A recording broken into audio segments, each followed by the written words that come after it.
Coucou à tous, j'espère que vous allez bien. J'avais envie de vous faire une petite vidéo aujourd'hui pour vous parler des guides spirituels. Comment on les entend, comment ça se développe, hein, qui ils sont, pourquoi, etc., etc. Donc je vous fais des petites vidéos courtes que je ferai en plusieurs fois, s'il le faut, en fonction des questions que vous avez ou de vos demandes. Donc je mettrai cette vidéo un petit peu partout, je pense.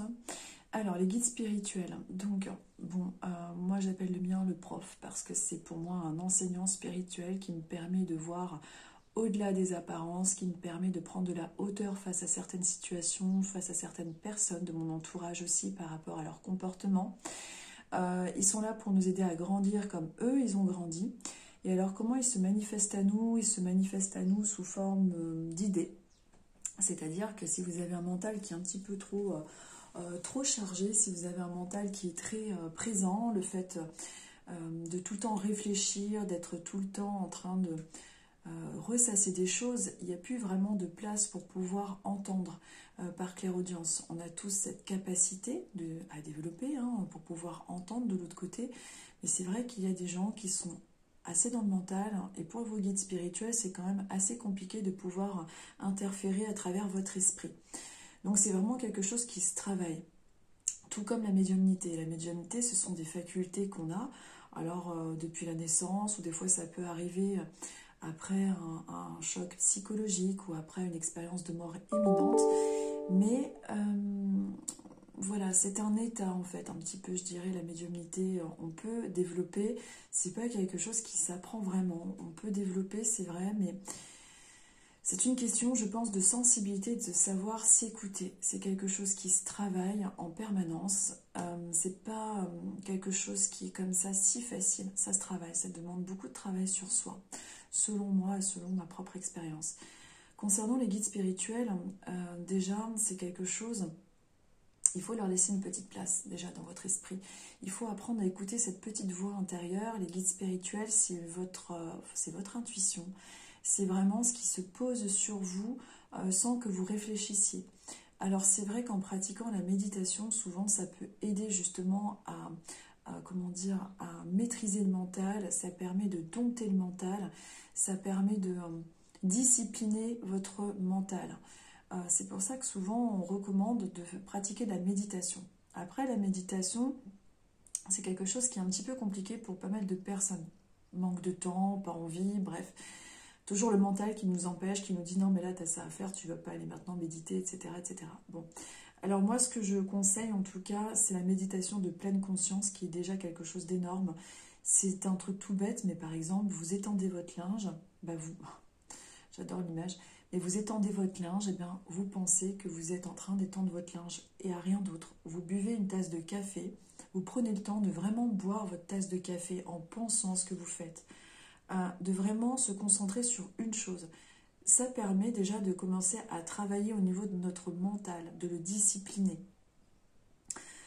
Ensuite, les guides spirituels, alors c'est pas une voix qui arrive comme ça, qui va vous parler comme au téléphone. Si vous vous attendez à voir une voix qui arrive comme ça de l'au-delà, je pense que vous pouvez attendre longtemps. Ça m'est déjà arrivé d'entendre ce type de voix-là, mais ça reste rare, il y en a, mais c'est quand même quelque chose de subtil et qui se travaille. C'est pour ça que dans la médiumnité, souvent, on va avoir du mal à entendre certaines choses. On va être là, on va dire au consultant, attention, est-ce que ça vous parle? Est-ce que j'entends bien? Là, je vois ci, je vois ça. Des fois, on a besoin de vos réponses pour pouvoir comprendre, vérifier qu'on est bien là en clairaudience. Mais toujours pareil, c'est quelque chose qui se travaille. Pour vos défunts, c'est pareil. Quand on est en médiumnité, moi personnellement, quand je suis en médiumnité, déjà j'ai juste la photo, l'année de. Ceux qui me consultent le savent. Même pour les voyants, c'est pareil. J'ai la photo, j'ai l'année de naissance ou décès, et je transmets tout ce qui me vient concernant passé, présent, futur.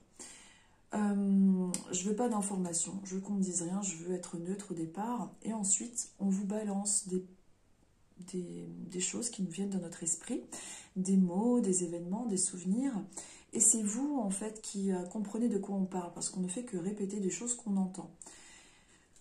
Donc les guides spirituels, tout comme finalement la médiumnité, donc savoir s'écouter, c'est vraiment discipliner son mental, c'est savoir faire le vide là-dedans, et de laisser une petite place au niveau de votre esprit pour pouvoir entendre par clairaudience.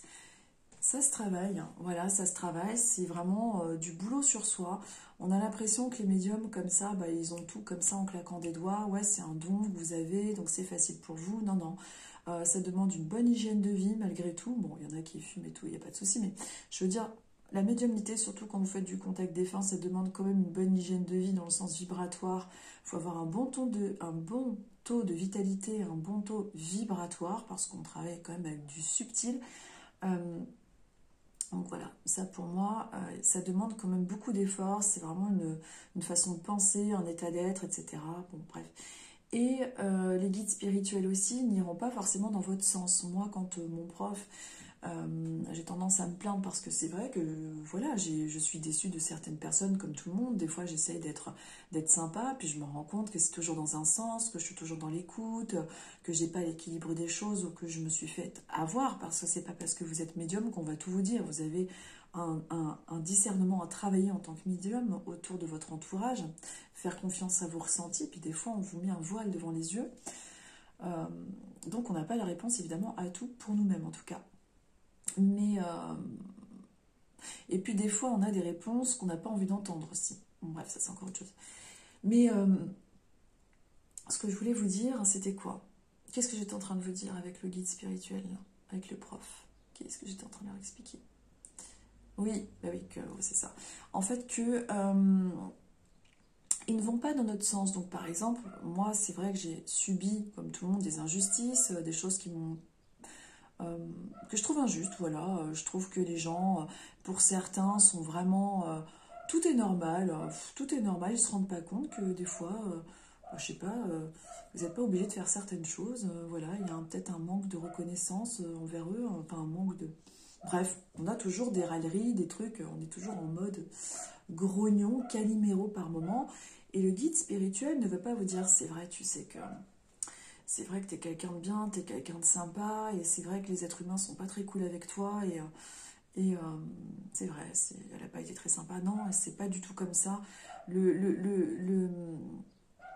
Le prof, en tout cas le mien, mon guide principal, lui, ce qu'il va me faire comprendre, il va me dire, mais là, tu es dans une situation comme ça où tu es en train de te plaindre du comportement de telle personne.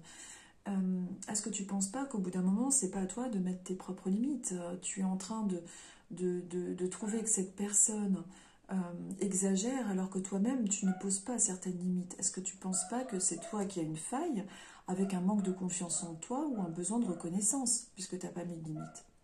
Et donc là, c'est toute une discussion avec mon prof où je lui dis, mais non, parce que normalement, c'est à la personne de se rendre compte que.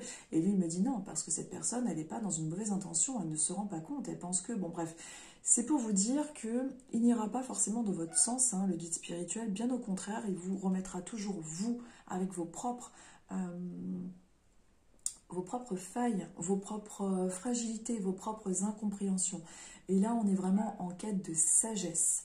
Le guide spirituel ne va pas vous plaindre, il va avoir de la compassion, de l'amour pour vous, il va être dans le non-jugement, mais c'est pas quelqu'un qui va vous plaindre et aller dans votre sens. Alors, ce n'est pas non plus de la schizophrénie, hein. Parler avec ses guides, être médium aussi, parce qu'il y a des gens qui doivent se dire, ah, ces gens qui entendent des voix, ils sont schizos, ils ont un problème. Non, non, pas du tout. J'ai eu la chance d'avoir, comme je dis souvent, des psychologues en séance qui m'ont pas dit qu'ils étaient psy, et je me suis permise de leur dire, alors, qu'est-ce que vous en pensez de la médiumnité? Eh ben non, ce n'est pas de la folie, ce n'est pas de la schizophrénie. La schizophrénie, c'est un dédoublement de personnalité dont on ne se rend pas compte. La médiumnité, on a parfaitement conscience que l'on interfère avec avec une âme différente de nous, on transmet, il n'y a pas de souci avec ça. Donc pour les médiums débutants qui ont peur de devenir fous ou qu'on peut traiter des fois de schizophrène ou quoi que ce soit, pas du tout. Non, non, il y a maintenant heureusement des psychologues, des médecins. J'ai eu un médecin en séance, donc ça flatte mon ego entre guillemets dans le sens où ça me rassure. Hein. C'est pas qu'il y a des métiers supérieurs ou d'autres, non, c'est que ça me rassure. Je me dis bon, c'est cool. Ils sont voilà rassurants. Donc je me permets de vous le dire aussi pour certains médiums qui écouteraient cette vidéo et qui des fois ont peur de basculer dans de la folie ou voilà de se dire peut-être que je suis fou, que je me... Non, ça se travaille. Après évidemment, on peut, comme ça se travaille, on peut avoir l'impression de discuter avec soi-même parce que vos guides spirituels passent à travers vous. Mais c'est quelque chose qui se travaille. On apprend à reconnaître la voix du guide. C'est aussi un travail de confiance. Et puis il faut être très patient de toute façon pour évoluer à ce niveau-là. Donc voilà pour les quelques petits points que je voulais apporter concernant les guides spirituels. Ils ne sont pas toujours en mode oui, t'as raison, t'as pas de chance, les autres sont méchants, ou oui, t'es quelqu'un de formidable, oui, t'es une élue, ou quoi que ce soit. Non, pas du tout. Ils sont toujours en train de vous aider à grandir, à voir les choses avec plus d'envergure, à être dans le pardon des autres, à les voir avec un regard compatissant au lieu d'avoir un regard accusateur. Et ils n'iront pas dans votre sens quand vous serez en mode Calimero, ça c'est clair. Et puis quand, comme moi j'ai pu dire à mon enseignant spirituel, ouais c'est facile pour vous, vous êtes là-haut, mais sur Terre c'est quand même compliqué, donc c'est facile pour vous de dire d'aller de l'avant, de toujours avoir des belles phrases. Bah, qu'est-ce qu'il me répond? Bah, il me répond, mais tu oublies qu'on est venu un bon paquet de fois sur Terre avant d'être des enseignants spirituels. Donc ils sont passés par tous les états, ce sont des personnes qui ont un niveau de conscience supérieur au nôtre, donc ce sont nos profs, ce sont nos enseignants. Donc ils ne vous donneront pas non plus la réponse à tout, même en voyance. Un guide spirituel ne vous dira pas, ne répondra pas à des questions qui leur paraissent sans intérêt aussi, pour pas non plus créer de dépendance. Il y a la voyance, il y a la guidance, il y a vraiment différents corps aussi de... Les guides ne répondront pas à tout en voyance. Après, en voyance, nous, on a des chemins, on a des directions qui sont marquées. La voyance, c'est une forme de GPS. La voyance sert à vous diriger au mieux dans votre chemin. Les choses ne sont pas figées. Il y a des grandes lignes qui sont tracées, mais tout n'est pas figé. Et heureusement. Et la voyance sert à ça. La voyance sert à vous aider à justement gagner du temps dans votre chemin de vie pour pouvoir vous accomplir au maximum. Il y a la voyance avec le style tiens, il va vous arriver ça, ça et ça. Mais il y a aussi la voyance avec il va vous arriver ça, ça et ça si vous ne bougez pas les choses. La voyance sert à ça, sinon ça sert à rien. De savoir son futur, ouais ok, il va m'arriver ça et je peux rien y faire. Non, c'est pour ça que souvent on emploie le terme guidance ou voilà.